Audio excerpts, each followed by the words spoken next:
Annie Alex വന്നോളും. നിന്നെ ഞാൻ ചേച്ചിയുടെ അടുത്ത് കൊണ്ടുപോവാം. വേണ്ട, ഞാൻ വരുന്നില്ല. എടി, അലക്സ് കുഞ്ഞിനെ വിളിച്ചോണ്ടെങ്കിൽ വന്നോളും. ഇവന്മാര് ചതിക്കാൻ കൊണ്ടുവന്നതാ. നിന്റെ ചേച്ചിയെ ചതിച്ചു, ഇപ്പൊ നിന്നെയും. ഇതൊരു പ്രതികാരമാ. ഞാൻ വരുന്നില്ല. ഇതിന് അനന്തന്റെ സപ്പോർട്ടും കാണും. അവൻ ആകെ ഗതികെട്ട് നിൽക്കുക, അവന്റെ പടം നടക്കാത്തോണ്ട്. ഈ ചക്രപാണി ബേബിയുടെ അടുത്ത് പറഞ്ഞു കാണും, ആൻസിയോ കിട്ടിയില്ല, ആനിയെങ്കിലും കൊണ്ട് സമർപ്പിച്ച പടത്തിന് പണം മുടക്കിക്കൊള്ളാമെന്ന്. എടി, ഇതിന്റെ എല്ലാം പിന്നിൽ അവൻ തന്നെയാ, അനന്തകൃഷ്ണൻ. ഞാൻ ആൻസി ഒന്ന് വിളിക്കട്ടെ. വേണ്ട വേണ്ട, ആരും വിളിക്കണ്ട. ഞാൻ വരുന്നില്ല. എനിക്ക് വരാൻ പറ്റില്ല. എടോ, ഒരു പ്രോബ്ലം ഇല്ല. അവരൊക്കെ ആണെ ആനിയെ നോക്കിയിരിക്കുക. അവർക്ക് സന്തോഷമാവും. ഞാൻ പറഞ്ഞില്ല വരുന്നില്ല എന്ന്. ഞാൻ എന്റെ അലക്സിനെ ഒന്ന് വിളിക്കട്ടെ. എന്തൊരു പെണ്ണാ ഇത്. ഒരനുഭവം കൊണ്ടൊന്നും പഠിക്കത്തില്ല എന്ന് പറഞ്ഞ.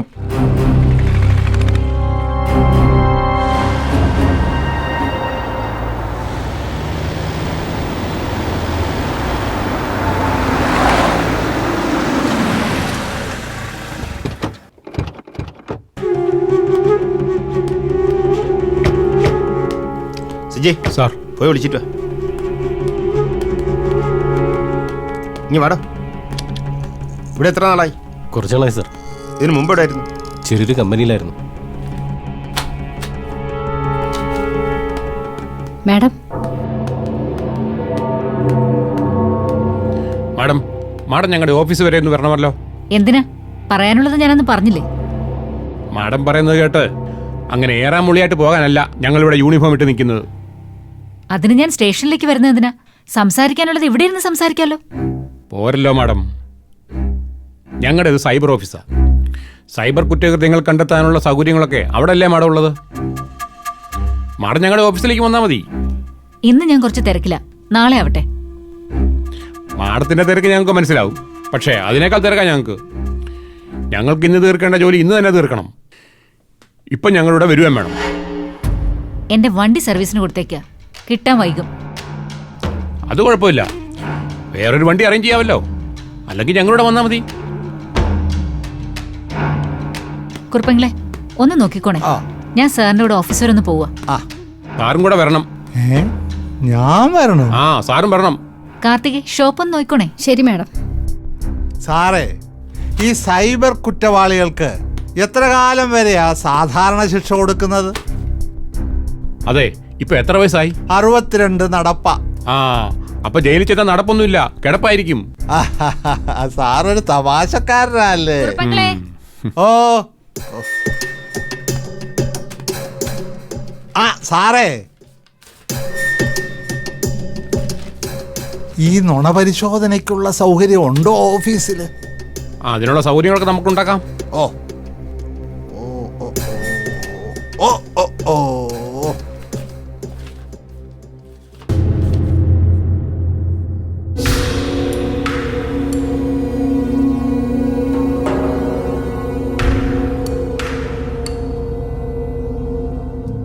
ഇനിയിപ്പോ വിഷമിച്ചിട്ടെന്താ കാര്യം? ചെന്ന് പെട്ടുകൊടുത്തിട്ട് ഇനി പറഞ്ഞിട്ടെന്തിനാ? ഇനിയെങ്കിലും മനസ്സിലാക്കട്ടെ. ഞാൻ അവളോട് എത്ര തവണ പറഞ്ഞതാ, എല്ലാം അയാളെ ബേബി കാരണം. അലക്സിന് മനസ്സിലായില്ല, അവക്ക് മനസ്സിലായില്ല. ഇപ്പൊ കണ്ടില്ലേ, അൻസാർക്ക് പറഞ്ഞിട്ട് അവള് അനുസരിക്കാൻ പോയ കണ്ടില്ലേ? ചരിത്രം ആവർത്തിക്കുന്നു വിചാരിച്ചാൽ മതി അൻസി. പണ്ട് ചേച്ചിയെ കൊണ്ടുപോയി, ഇപ്പൊ അനിയത്തിയെ കൊണ്ടുപോയി. ഈ ബേബിക്ക് ഇങ്ങനെ ഇരകളെ കിട്ടിക്കൊണ്ടേയിരിക്കും. ചേച്ചിയെ ഫേസ് ചെയ്യാൻ ബുദ്ധിമുട്ട് കാണും. നാട്ടിൽ പോയി കാണും. കൊച്ചാപ്പനോടൊന്ന് അന്വേഷിക്കാൻ പറയേ. എന്നിട്ട് ആൻസി മക്കളെയും കൂട്ടി ഒന്ന് അങ്ങോട്ട് പോ. ആനിക്ക് ചേച്ചിയെ ഫേസ് ചെയ്യാൻ ബുദ്ധിമുട്ടുണ്ടാവും, ആൻസിക്ക് അതില്ലല്ലോ. പരസ്പരം കണ്ടു കഴിഞ്ഞാൽ അതോടെ തീരും കാര്യങ്ങൾ. പക്ഷെ സാർ ഇതങ്ങനെ വിട്ടുകൊടുക്കാൻ പറ്റില്ല. ആ പന്തളം ബേബി ചക്രപാണിയും അവരെ എല്ലാവരെയും വെറുതെ വിടാൻ പാടില്ല. ആൻസി ഇതെന്താ എന്നോട് ചോദിക്കാത്തെന്ന് ആലോചിച്ചിരിക്കായിരുന്നു ഞാൻ. അങ്ങനെ വേണം സാറേ. ഈ സിനിമയും കച്ചവടം ഒക്കെ ഇതോടെ പൂട്ടണം അവന്റെ. അതാ വേണ്ടത്. ഇവന്റെയൊക്കെ സംഘടനയുണ്ടല്ലോ, അവിടെ പോയി പറഞ്ഞിട്ടും കാര്യമൊന്നുമില്ല. കേസാക്കണം, പോലീസ് കേസ്, എന്നാലേ പഠിക്കൂ. സാർ, നമുക്ക് ഇതിനകത്ത് എന്താ ചെയ്യാൻ പറ്റുന്നത്? ആൻസിയുടെ കയ്യിൽ സ്വതന്ത്രമായിട്ടൊരു മീഡിയ സ്ഥാപനമില്ലേ, KGS ഈവനിങ്സ്. ആൻസിയുടെ വാക്കുകൾക്ക് വേണ്ടി കാതോർത്തിരിക്കുന്ന മറ്റൊരു സമൂഹമുണ്ട് ഇവിടെ. സ്വന്തം അനുഭവങ്ങളോടെ ചേർത്ത് അടുത്തൊരു ചാപ്റ്ററിൽ ഈ വിഷയം അങ്ങ് അവതരിപ്പിക്കണം. മലയാള സിനിമയിലെ തന്നെ പല കൊമ്പന്മാരും ഒന്ന് കുലുങ്ങും. അവിടെ ഒരു തിരുത്തൽ ആവശ്യമാ, ഇല്ലേ? പിന്നല്ലാതെ. പക്ഷെ നമ്മുടെ മുമ്പിൽ പ്രൂഫൊന്നും ഇല്ലല്ലോ സർ. ആ ഹോട്ടലിലെ CCTV ഫുട്ടേജ് കിട്ടാനുള്ള ഏർപ്പാട് ചെയ്തിട്ടുണ്ട് ഞാൻ. കൂടെ ആനിയുടെ അലക്സിനെ ഒരു കംപ്ലൈൻറ്റ് കൂടെ എഴുതി ആദ്യം നമ്മൾ പോലീസിൽ കൊടുക്കും. അതിനുശേഷം KG ഈവനിങ്സ്, അതിനകത്ത് നമ്മൾ ആനിയെ പ്രസൻറ്റ് ചെയ്യും. അല്ല, അവളതിന് തയ്യാറായില്ലെങ്കിലോ? ആവണമല്ലോ. എന്തായാലും നാട്ടിലെത്തിയോന്നൊന്ന് അന്വേഷിക്ക്. രാജ്മോഹൻ സാറാ? ആ സാർ പറഞ്ഞോ. സാറിൻ്റെ ഓരോ കോളിലും ഞങ്ങൾ വലിയ പ്രതീക്ഷയിലാ. സാറേ, പല്ലവി ഇപ്പൊ എവിടെയുണ്ട്? പല്ലവി ഇവിടെ താഴെ ഉണ്ടോ? ആ ഉണ്ട്. പവിത്രമായിട്ട് എവിടെയോ പോയി സാധനങ്ങളൊക്കെ എടുത്ത് തിരിച്ചു വന്നിട്ടുണ്ട്. ആ സാർ, പല്ലവി ഇവിടെ തന്നെ ഉണ്ട്. എന്താ സാർ? ഈ സംശയിക്കപ്പെടുന്നവരുടെ ലിസ്റ്റില് പല്ലവി ഉള്ള വിവരം സാറിനോട് ഞാൻ പറഞ്ഞിരുന്നല്ലോ. ആ ഒരു മിനിറ്റ്. ദാ വരുന്നു.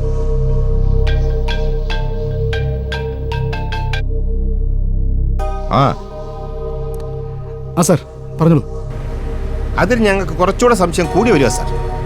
അതുകൊണ്ട് പിള്ളയോട് ഞാൻ മരതകം വിട്ട് വരാൻ പറഞ്ഞിരിക്കുക. ഞങ്ങൾ അങ്ങോട്ട് പോകുന്ന വഴിയാ സാർ. സാർ തന്ത്രപൂർവ്വം പല്ലവിയെ വേറെ എന്തെങ്കിലും പറഞ്ഞ് ഒന്ന് മരതകം വീട്ടിലേക്ക് വിടണം.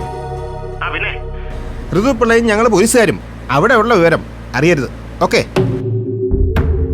ഓ സാർ, അപ്പോൾ ഈ ഹിമ കളക്ഷൻസും മരതകം വീടും തമ്മിൽ കെട്ടിപ്പിടിഞ്ഞ് കിടക്കുകയാണല്ലേ? അതെ സാർ. ഒരു കുരുക്ക് എവിടെയോ കിടപ്പുണ്ട്. അതഴിച്ചെങ്കിലും മുന്നോട്ട് പോകാൻ പറ്റും.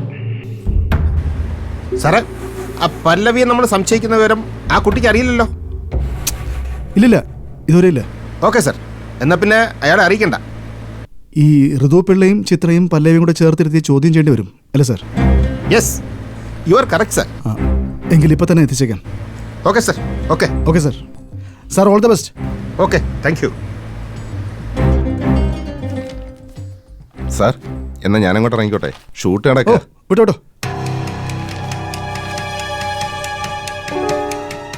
ആൻസി, ആ ഒന്നിങ്ങന്നേ.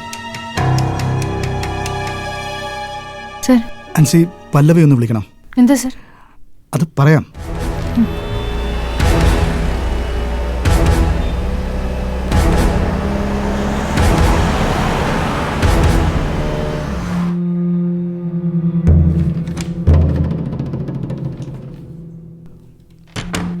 എന്തായി? ഓക്കെ ആണോ? ഓക്കെ ആണോ? കേസിന്റെ കാര്യമെല്ലാം പറഞ്ഞ് ബ്രീഫ് ചെയ്തിട്ടുണ്ട്.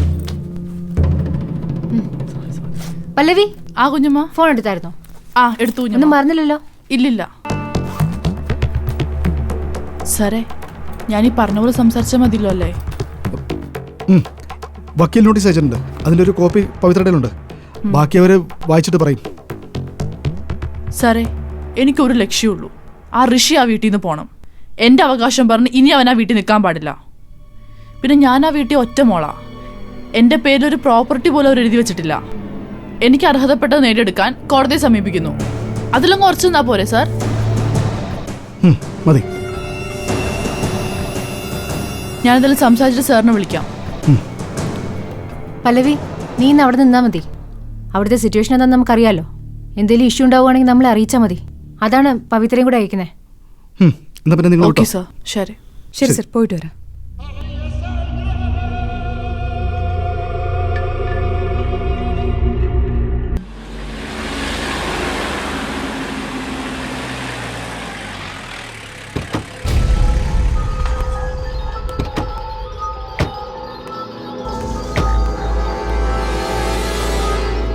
ആ ലാപ്പൊടി കിട്ടും. നൂർജഹാനില്ലേ? ആ ഉണ്ട് സാർ.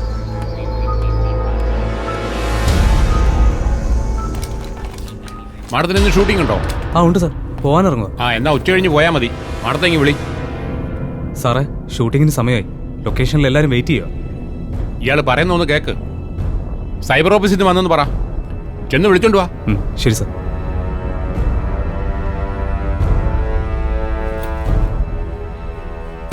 Madam, madam. ഓ, റെഡി ആയിട്ടില്ല. ഒരു 5 മിനിറ്റ് കൂടി വേണം. അരമണിക്കൂർ വേണമെന്ന് മാനേജറോട് പറഞ്ഞേക്ക്. അതെ, പോലീസുകാർ വന്നിരിക്കുക. പോലീസോ? മാഡത്തിനോട് പറ. മാഡം, പോലീസ് വന്നിരിക്കുന്നെന്ന്. ഹലോ റഹീമേ. പോലീസ്? ആ, ഉടനെ ഞങ്ങൾ എത്തും. ഇപ്പൊ എത്തും. ഓക്കെ. ഏത് പോലീസാ ഹരി? അന്ന് വന്നില്ലേ സൈബർ ഓഫീസിൽ നിന്ന്? അന്ന് പറയാനുള്ളതൊക്കെ ഞാൻ പറഞ്ഞതാണല്ലോ. ഞാൻ ബിസിയാണെന്ന് ഹരിപോയി പറഞ്ഞാൽ മതി. 2 ദിവസം കഴിഞ്ഞിട്ട് എന്നെ വിളിച്ചിട്ട് വന്നാൽ മതി എന്ന് ഹരിപോയി പറയണം. ഓക്കെ? അല്ല മാഡം, അവര് കണ്ടിട്ടേ പോകുമെന്ന് പറഞ്ഞിരിക്കുക. ഷേ, ഇത് വലിയ കഷ്ടമായാലോ. അതിനല്ലേ മുൻകൂർ ജാമ്യത്തിന് കൊടുത്തത്. താമസിപ്പിക്കണ്ട. അറസ്റ്റ് എങ്ങനെയെങ്കിലും ഒഴിവാക്കാൻ പറ്റുമെങ്കിൽ അത് നോക്ക്.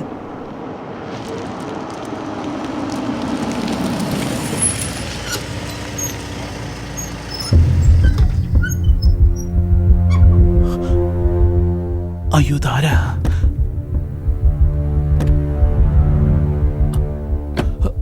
ഋതുപിള്ള, ഇവരെന്തിനാ വരുന്നേ? ഒന്ന് ബെല്ലടിച്ചേ.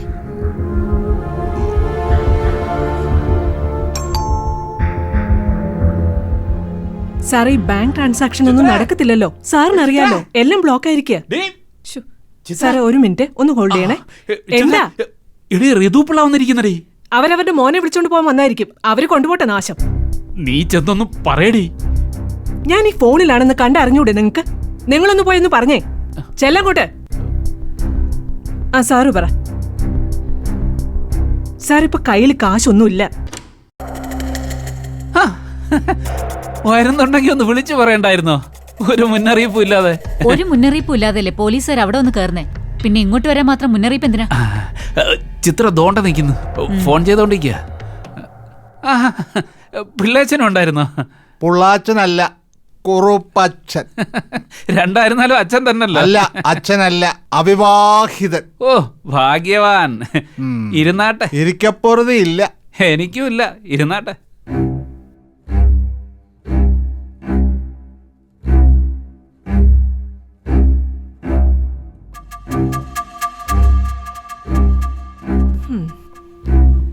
അതെ, ഋഷിക്ക് ഈ വീടുമായി യാതൊരു ബന്ധവുമില്ല. ഉണ്ടായിരുന്ന ബന്ധം അവളായിരുന്നു. അവളാണെങ്കിൽ ഈ വീട്ടിൽ നിന്ന് പോവുകയും ചെയ്തു. ഋഷി ഇപ്പോ അവന്റെ സുഹൃത്തുക്കളുമായിട്ട് വന്ന് ഇവിടെ താമസിക്കുക. അതിപ്പോ എനിക്ക് ബുദ്ധിമുട്ടായിരിക്കുക. ഋഷിയും അവന്റെ ആ കൂട്ടുകാരൻ MLA ആയിട്ട് ഒരു കേസ് ഉണ്ടാക്കി വെച്ചിട്ടില്ലേ? അതിൽ നിന്ന് രക്ഷപ്പെടാനാ അവൻ ഇവിടെ വന്ന് താമസിക്കുന്നത്. അതാ നിങ്ങളുടെ മകന്റെ ലക്ഷ്യം.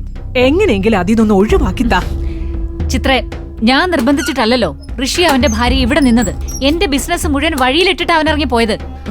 അവന്റെ ഒരു കേസിലും എനിക്ക് റെസ്പോൺസിബിലിറ്റി ഇല്ല. ഇപ്പൊ നിങ്ങളുടെ ഉപയോഗം കഴിഞ്ഞു. അവനെ പറഞ്ഞു വിടണം. ഇനി അവൻ ഇവിടുന്ന് പോണോ വരണോ എന്ന് തീരുമാനിക്കേണ്ടത് അവനല്ലേ. അവന്റെ ഒരു കാര്യത്തിലും ഞാൻ ഇടപെടാറില്ല. എന്താ തീരുമാനമൊന്നും അറിയില്ല. സൈബർ DYSP പറഞ്ഞിട്ടാ ഞാൻ ഇവിടെ വന്നത്. സൈബർ DYSPയോ? കുറുപ്പേട്ടനും ഞാനും കൂടി ഈ വീട്ടിൽ വരണമെന്ന് പോലീസുകാർ അവിടെ വന്ന് പറഞ്ഞു. അതാ ഞങ്ങൾ ഇങ്ങോട്ട് വന്നത്. ഇങ്ങോട്ടോ? അതെന്ത് കാര്യത്തിനാ? ഇപ്പൊ വരും. അതാ ഞങ്ങളോട് ഇവിടെ വെയിറ്റ് ചെയ്യാൻ പറഞ്ഞത്. ദാ വന്നു. അങ്ങോട്ട് ചോദിക്ക.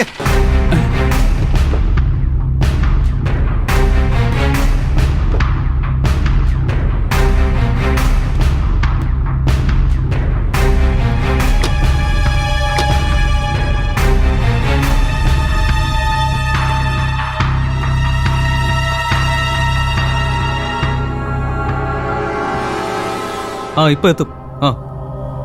സാറേ, ഇന്ന് കുറച്ച് കൂടുതൽ ബിസിയാണ് മാഡം. നാളെ മോർണിംഗ് ഫ്ലൈറ്റിന് ഹൈദരാബാദിലേക്ക് പോവുകയും വേണം. അതുകൊണ്ടാ. ആയിക്കോട്ടെ, ഞങ്ങൾക്കൊരു 15 മിനിറ്റ് മതി. ഇപ്പൊ തന്നെ അരമണിക്കൂറായല്ലോ വെയിറ്റ് ചെയ്യാൻ തുടങ്ങിയിട്ട്. ശരണേ, എന്തോ ഇതെല്ലാം വണ്ടിയിലേക്ക് എടുത്തു വെച്ചേക്ക്. ഡ്രിങ്കിംഗ് വാട്ടർ എടുക്കാൻ മറക്കണ്ട. ശരി മാഡം.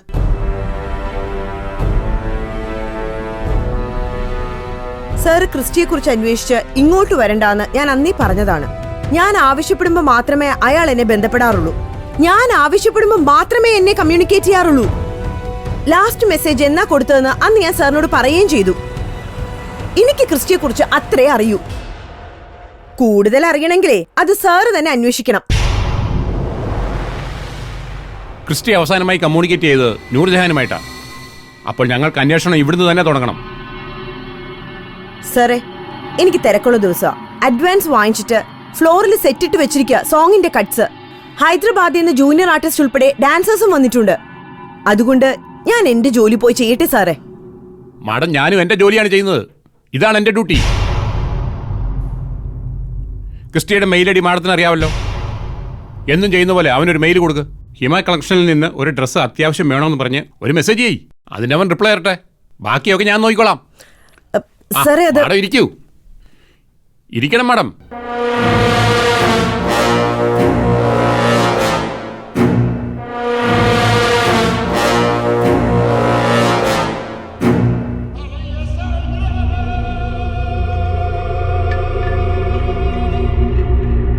നിങ്ങൾക്ക് ആൻസി വർഗീസിന്റെ കേസ് അന്വേഷിക്കണമെങ്കിൽ ഇങ്ങോട്ട് എന്തിനാ കയറി വരുന്നേ?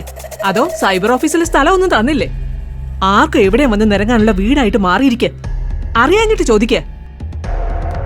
ആർക്കും കയറി നിറങ്ങാൻ പറ്റാത്ത വീടാണ് മരതകം വീടെന്ന് എനിക്കിപ്പോ അറിയാം. അല്ല ഉറുപ്പേട്ട? ആ മാഡം,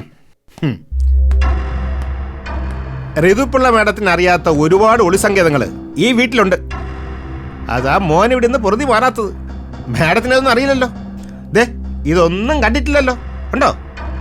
ദേ അങ്ങോട്ട് നോക്ക്. ആൻസി വർഗീസിന്റെ വീഡിയോയിലെ ചെറുപ്പക്കാരനില്ലേ ജസ്റ്റിൻ ഡിസൂസ, അവനെ ഈ വീടിന്റെ താഴത്തെ സെല്ലറെന്നാ പൊക്കിയത്. സെല്ലറെന്ന് പറഞ്ഞാൽ നിസാര സെല്ലറൊന്നും അല്ല. കുറേ സ്ഥലമുണ്ട് അവിടെ, നിഗൂഢമായ സ്ഥലങ്ങൾ. അതൊന്ന് കാണണമായിരുന്നു. ദേ ആ കേസുമായി ബന്ധപ്പെട്ട് ഇപ്പോൾ അറസ്റ്റിലായ എൻ്റെ സീനിയർ ഉദ്യോഗസ്ഥൻ സനൽകുമാർ സാറുണ്ടല്ലോ. ദേ ഈ വീടിന്റെ അങ്ങേയറ്റത്ത് വലിയൊരു പാറക്കുളമുണ്ട്. അതിനടുത്തൊരു നിലവറയുണ്ട്. അവിടുന്നാ ഞങ്ങൾ പൊക്കിയത്. ഇതെല്ലാം ഒറ്റ കാമ്പൗണ്ടാ. ഇതൊന്നും മാഡത്തിന് അറിയില്ലല്ലോ. മോൻ താമസിച്ച വീടല്ലേ? മോനിവിടെ താമസിച്ചത് ഇതൊക്കെ അറിഞ്ഞോണ്ടാ. മാഡം ഇതൊക്കെ ഒന്ന് കാണണമായിരുന്നു. അല്ല സാറേ? ഭർത്താവ് സാറേ തോന്നുന്നു. ആ തോന്നുന്നു, എല്ലാം ഒരു തോന്നല. അപ്പൊ പിന്നെ ഈ കേസിന്റെ തുടരന്വേഷണത്തിന് ഏറ്റവും നല്ല ഓഫീസ് ഇവിടെ തന്നെ. ഓഫീസ് തുറക്കണേലും ഓഫീസ് താഴിട്ട് പൂട്ടണേലും ഈ വീട് തന്നെ വേണം. ആ മുറിയുടെ കീ എടുക്ക. അവിടെ വന്ന് നിങ്ങൾ പരിശോധിച്ചല്ലേ? ഇനി അവിടെ ഒന്നും നോക്കാനില്ല. അത് മാഡമാണോ തീരുമാനിക്കുന്നത്? പോയി എടുത്തിട്ട് വാ. ഭർത്താവ് സാറേ, ആ കീ എടുത്തിട്ട് വാ. പോയി എടുത്തിട്ട് വാ.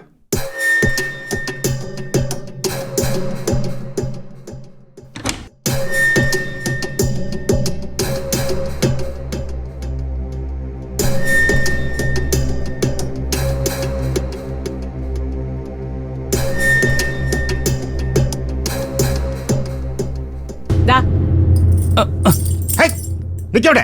എവിടെ പോവാ? ഇവിടെ നിൽക്കേ. നിങ്ങളിവിടെ വേണം. നിങ്ങൾക്ക് എന്താ വേണ്ടേ? നിങ്ങളെ സൗന്ദര്യം കാണാനല്ല ഈ കുറുപ്പ് സാറിനെയും ഋതുപ്പിള്ള മാഡത്തിനെയും ഇവിടെ കൊണ്ട് നിർത്തിയിരിക്കുന്നത്. നിങ്ങളെ മുന്നിൽ വെച്ച് സംസാരിക്കാനാ. അതുകൊണ്ട് ഇവിടെ വേണം നിങ്ങൾ. അവിടെ ഇരിക്കേ. ആ കഴിഞ്ഞതാ. വാ കൂടെ വാ.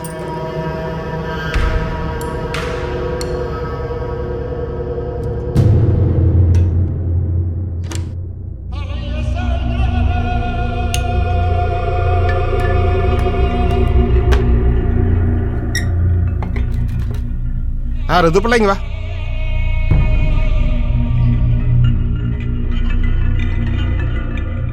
ഇരിക്കെ.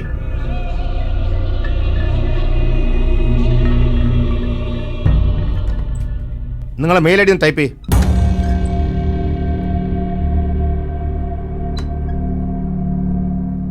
ഡോ ആ പോലീസുകാരനെങ്കിൽ വരാൻ പറ. ശരി സാർ.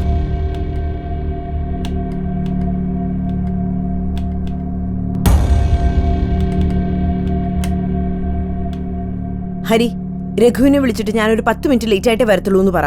ഓക്കെ? ശരി മാഡം. മാഡത്തിന്റെ മെയിലൊന്ന് ഓപ്പൺ ചെയ്തേ.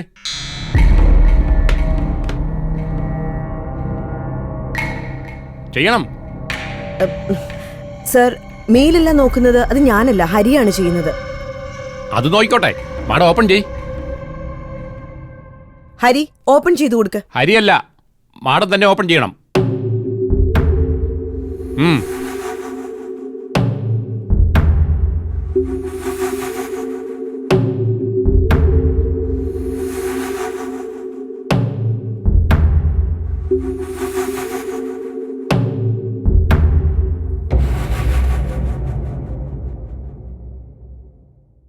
ഇനി ക്രിസ്റ്റിയുടെ ഐ ഡി കൂടി ഒന്ന് ഓപ്പൺ ചെയ്തേ.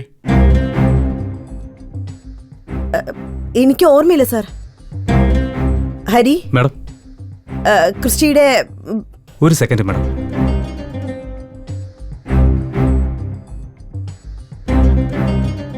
Christy 12c12@gmail.com.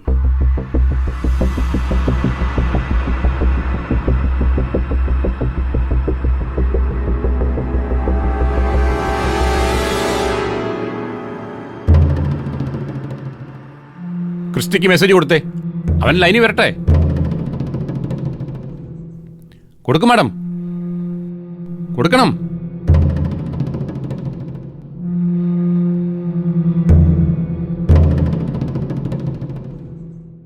അല്ല എന്താ മെസ്സേജ്?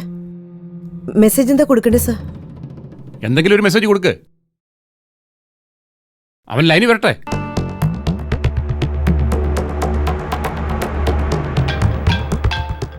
ആ ഹലോ സാർ, ഇപ്പോൾ ഇറങ്ങും സാർ.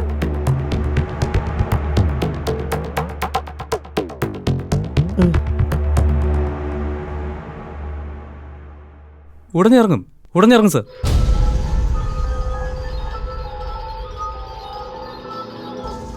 പ്രൊഡ്യൂസർ ദേഷ്യപ്പെടുക. ഞാൻ എന്ത് ചെയ്യാനാണ് ഹരി? വെയിറ്റ് ചെയ്യാൻ പറ.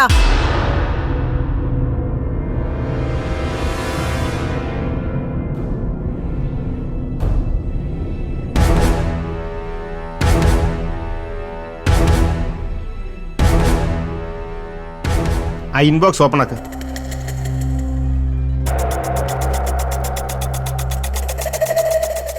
ആ സെക്കൻഡ് ഹിമ കളക്ഷൻസ്.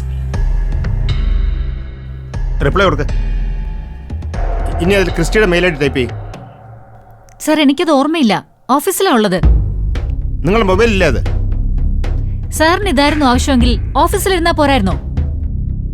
ആ അങ്ങനെ ചോദിക്ക്. കാക്കി ഇട്ട് കഴിഞ്ഞ ഇവന്മാരെല്ലാം ഇങ്ങനെയാ. ഇപ്പൊ ഇവിടുന്ന് അങ്ങ് തെളിയിച്ചോണ്ട് പോവും. ഋതു പിള്ളയുടെ ഓഫീസിൽ ജോലി ചെയ്തിരുന്നതേ ഞങ്ങൾ ആരും അല്ല, ആൻസി വർഗീസും ഇവരുടെ മോനും ഒക്കെയാ. ആൻസിയുടെ കേസ് ഉണ്ടായതും ഇവരുടെ ഓഫീസിൽ നിന്നാ. ഇപ്പൊ ഒരു നൂർജഹാനെ അന്വേഷിക്കുന്നു. എന്നിട്ട് ഇവിടെ വന്നിരുന്ന എന്റെ സിസ്റ്റം യൂസ് ചെയ്യുന്നു. എന്തോന്ന് അഭ്യാസം നിങ്ങൾ ഈ കാണിക്കുന്നേ? നിങ്ങൾ മിണ്ടരുത്. കാര്യം എന്താണെന്ന് കുറച്ച് കഴിയുമ്പോൾ മനസ്സിലാക്കിക്കൊള്ളും. ആ ഓഫീസിലേക്ക് വിളിച്ച ക്രിസ്റ്റിയുടെ മെയിൽ ഐ ഡി എടുക്ക്. Cristy 12c12@gmail.com. Cristy CRISTY. ആഹാ, കുറുപ്പച്ചാന് നല്ല ഓർമ്മയാണല്ലോ. കമ്പ്യൂട്ടർ പഴയ തലയാ, നല്ല ഉറപ്പാ. നല്ല ഉറപ്പാണല്ലോ. ശരി ഋതു മാഡം, ഈ പറഞ്ഞത് ശരിയാണോ?